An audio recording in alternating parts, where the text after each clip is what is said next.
నమస్తే అండి. ఈరోజు 10థ్ క్లాస్ న్యూ టెక్స్ట్ బుక్‌లోని ఏడవ లెసన్ గురించి అయితే తెలుసుకుందామండి. పాఠం పేరు చేజారిన బాల్యం. కవి శిలా వీర్రాజు. ప్రక్రియ వ్యాసము.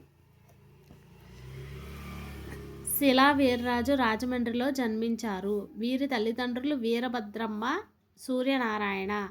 ఈయన రచయితగా, చిత్రకారుడిగా తనదైన ముద్ర వేశారు.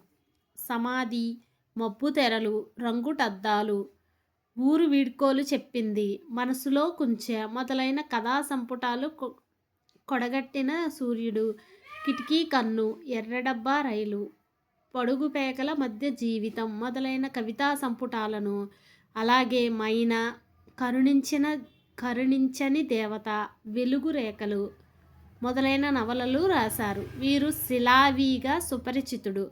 శిలా వీర్రాజు గారి పేరేంటంటే శిలావిగా సుపరిచితుడు.